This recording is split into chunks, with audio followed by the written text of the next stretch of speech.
É isso mesmo, Cassiano. Bom dia para você, bom dia para a família Canção Nova. Segunda-feira, 25 de julho. Agora são 9 horas e 32 minutos e já vemos o céu do Distrito Federal. Hoje o dia por lá será de sol sem nuvens, mínima de 13 e máxima de 28 graus. O Papa Francisco chega ao Canadá para sua viagem de penitência. A Danúbia Gleiser está em Roma e conta como foi a conversa de Francisco com os jornalistas durante o voo. A TV Canção Nova transmite cada detalhe dessa visita. E ainda nossas equipes trazem as principais notícias dessa manhã.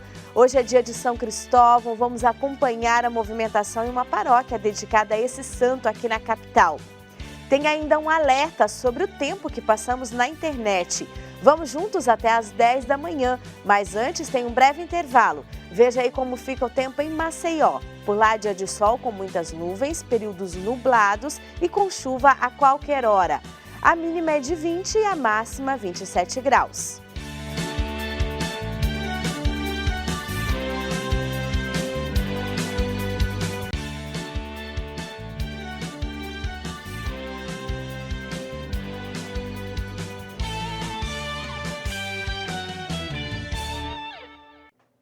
O Papa Francisco está em viagem ao Canadá e durante o voo ele conversou com os jornalistas.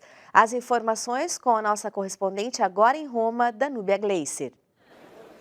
Bom dia, Adelita. Bom dia a todos. Às 8 horas da manhã de ontem, o Papa Francisco saiu da Casa Santa Marta em direção ao aeroporto de Roma. A bordo estavam alguns jornalistas no avião que decolou às 9 horas e 16 minutos rumo ao Canadá. Como de costume, o Papa saudou os cerca de 80 jornalistas de mais de 10 países a bordo, recordou o Dia Mundial dos Avós e ressaltou que esta 37ª viagem apostólica ao Canadá é uma jornada penitencial. O pontífice se encontra com os povos indígenas para expressar sua proximidade concreta no caminho de cura e reconciliação. Em vista do passado, onde muitos cristãos contribuíram para as políticas de assimilação cultural que prejudicaram gravemente de várias maneiras as comunidades nativas. Por isso, as palavras-chave desta viagem ao Canadá são proximidade, perdão, reconciliação, fraternidade e esperança. De Roma, Danúbia Gleiser para o Canção Nova Notícias, edição da manhã. Tá certo, muito obrigada, Danúbia. E veja as atividades dele nessa segunda-feira na cidade de Edmonton. À 1 da tarde, o Papa Francisco tem um encontro com as populações indígenas, First Nation, Métis, Inuit e Mascotes. Mais tarde, por volta das 8 da noite, o Papa vai à Igreja do Sagrado Coração em Edmonton e se reúne com membros da comunidade paroquial e populações indígenas. Amanhã, Francisco preside a missa no dia de São Joaquim e Santa Ana, avós de Jesus. A celebração será no estádio da cidade. Depois, participa de um momento de oração no Lago St. Anne, onde a história registra como lugar da primeira missão católica na região.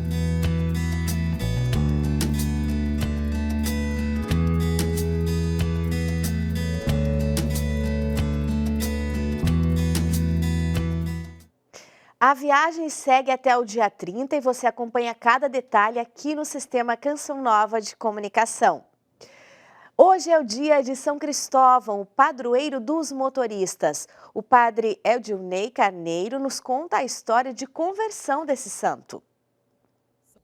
São Cristóvão nasceu em Canaã. É dos primeiros séculos da era cristã, mais precisamente o século II. E certo dia ele encontrou com o rei e o rei fazia o sinal da cruz. E ele perguntou ao rei qual era o significado do sinal da cruz. E o rei explicou a ele que era uma forma, um sinal para livrar dos males, das tentações. E a partir daquele momento ele começa também a se converter, a começar pelo nome. O nome de São Cristóvão era Réprobro. E a partir desse momento ele muda o seu nome e ele se encontra, com o monge eremita, perguntando o que ele deveria fazer para entrar no reino dos céus, para mudar de vida. e o monge indica a ele que vá à beira do rio ajudar a atravessar as pessoas.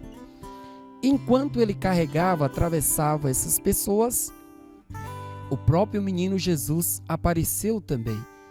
E ele foi carregar Jesus, embora pequeno, mas era pesada a criança. E quando chegou do outro lado, Jesus revelou a ele que ele era o menino Jesus.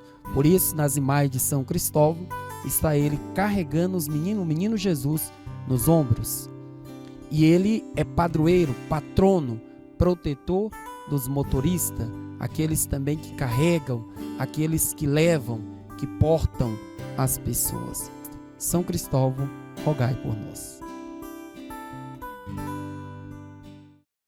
E no dia de São Cristóvão, muitas igrejas realizam a bênção aos motoristas. Aline Nércio está em uma paróquia aqui de São Paulo que tem essa bênção e também missas especiais hoje.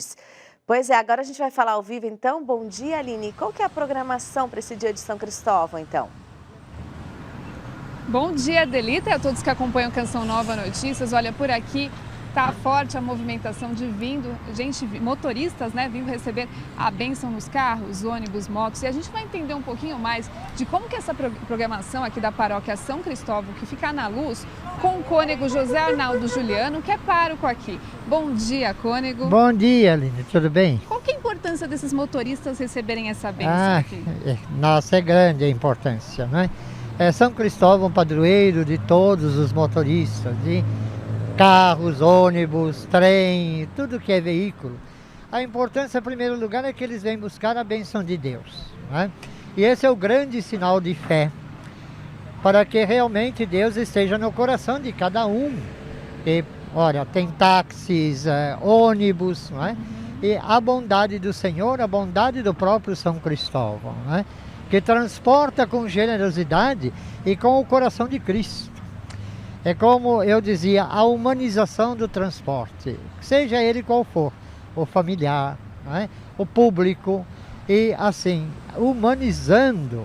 Olha, quem humaniza, diz o Papa, só pode ser Cristo. Daí Cristóvão, aquele que leva Cristo, que cada motorista leve Cristo, né? No seu coração, leve Cristo para a sua família e para aqueles que transportam também. Com certeza. E quem quiser vir aqui receber essa bênção, até que horas vocês estão? Até 7 horas da noite, temos missa agora às 10, outra às 3 da tarde e a outra às 6 horas da tarde, tá bom? Muito obrigada, Que Deus abençoe a todos vocês. Até. Amém. Muito obrigada. Quem quiser vir, ficar aqui na Avenida Tiradentes, do outro lado da rua da Estação da Luz do trem, também pode passar por aqui, é o número 54. Voltamos aos estúdios. Tá certo, obrigada, Aline. E a seguir, a viagem do Papa Francisco é destaque na imprensa internacional. Saímos agora por um breve intervalo com imagens de Florianópolis. Na capital catarinense, sol com muitas nuvens durante o dia e períodos de céu nublado. Mínima de 16 e máxima de 25 graus.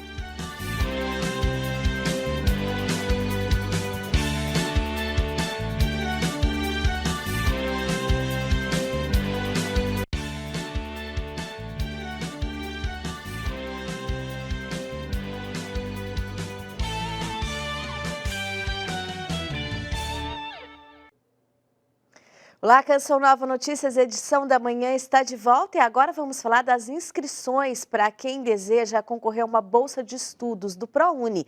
Elas começam já na próxima semana. Vamos ao vivo agora lá para Brasília e o Francisco Coelho explica melhor para a gente e fala também de outros assuntos, né? Em destaque aí nessa semana. Bom dia, Francisco.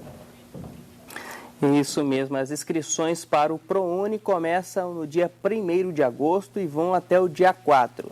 Já para o FIES, do dia 9 ao dia 12 de agosto. Bom dia para você e para todos, mas olha só, o candidato que deseja concorrer a uma dessas bolsas precisa ter tirado no mínimo 450 pontos na prova do Enem e não ter zerado a redação. Ainda há critérios também em relação ao rendimento, ao salário, esses estão no site do ProUni.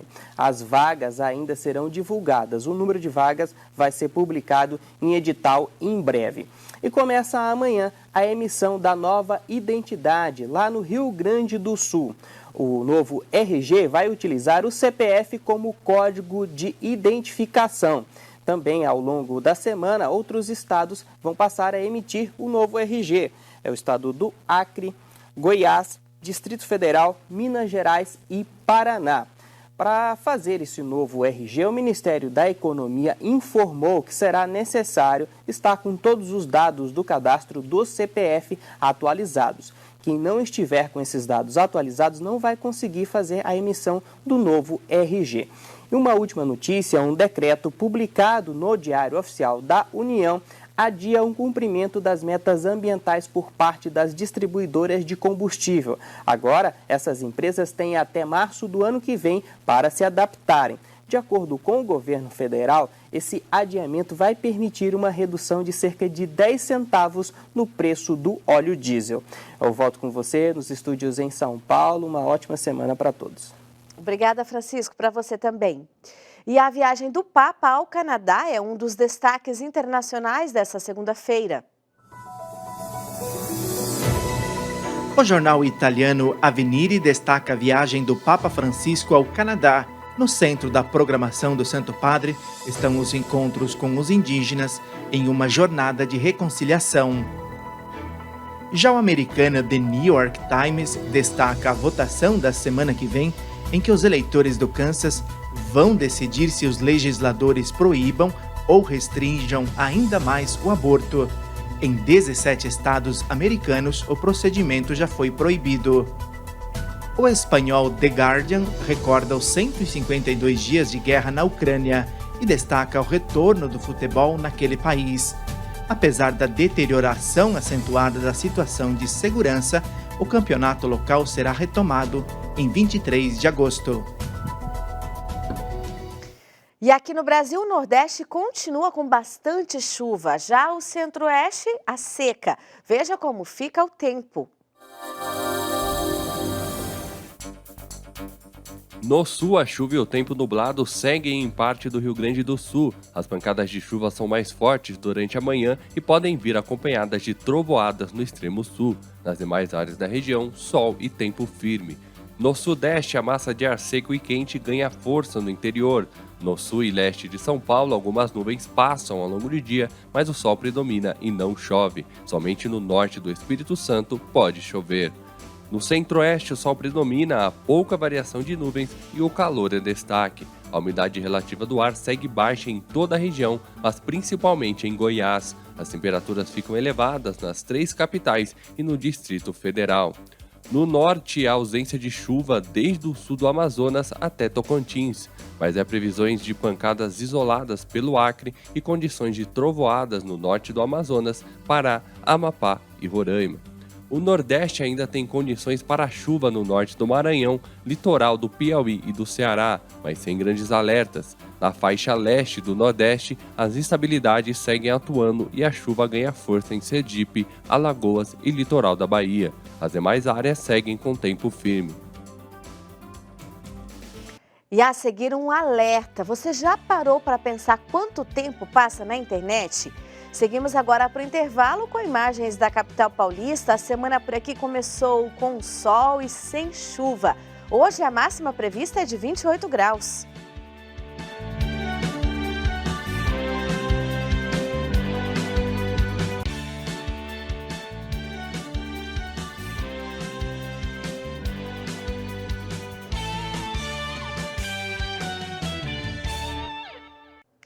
Um estudo feito por uma empresa de cibersegurança dos Estados Unidos indica que nós brasileiros passamos boa parte do dia no mundo virtual. Só que o uso exagerado do celular e das redes sociais tem impactos na saúde física e emocional. Os detalhes com o Sidney Fernandes. Bom dia, Sidney. Bom dia, Adelita, e a todos que acompanham o Canção Nova Notícias. Mais de 90 horas conectados por semana. Esse é o tempo médio que nós brasileiros passamos na internet. Com base neste cálculo, a estimativa é que a gente passe mais da metade da vida no mundo virtual. Sobre as consequências desse tipo de comportamento, nós conversamos com uma psicóloga do Ambulatório de Dependência Tecnológica do Instituto de Psiquiatria do Hospital das Clínicas de São Paulo. Vamos ouvir. Olha, na parte psicológica, a pessoa ela pode ter uma ansiedade, ela pode desenvolver um quadro depressivo, né? Porque nós estamos falando de um comportamento, um impulso de comportamento. Pode haver um cansaço visual, um cansaço cerebral, porque alguns indivíduos, eles usam várias janelas abertas ao mesmo tempo, e isso começa a dar um cansaço, tanto mental quanto visual. Se você está trabalhando, nós dizemos que você está fazendo um uso positivo, né, da tecnologia. Então, você está trabalhando, você está exercendo alguma coisa. Então, é um uso positivo. Quando aí você terminou o seu dia, você vai para casa. Então, eu não posso usar como lazer? Pode, você pode sim, mas sempre olhar, Sidney, para não haver um excesso nesse lazer. Como que eu vou conseguir ficar sem usar, né, uma ferramenta, porque se torna como um acessório que a pessoa não consegue se desvencilhar.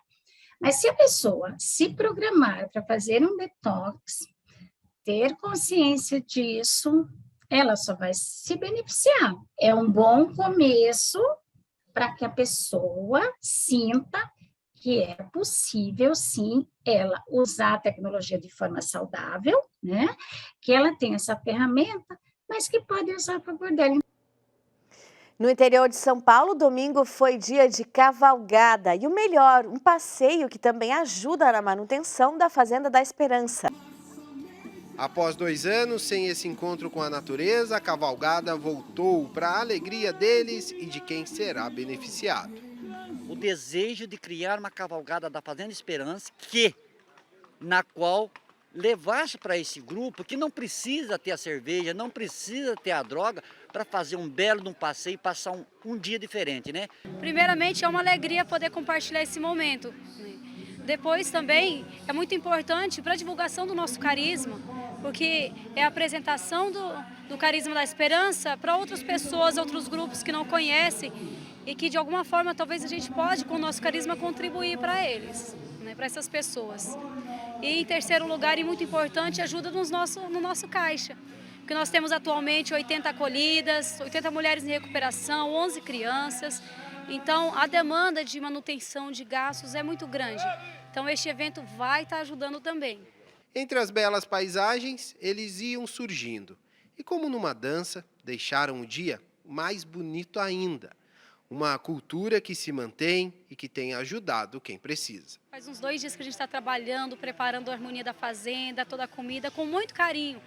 E isso para elas é muito importante. Motiva, faz elas descobrir os dons que elas têm, descobrir a capacidade que elas têm de trabalhar e de fazer isso com amor para as pessoas. Então está sendo fantástico também para elas. A Cavalgada da Esperança retrata bem como é o caminho de dificuldade de quem está em recuperação.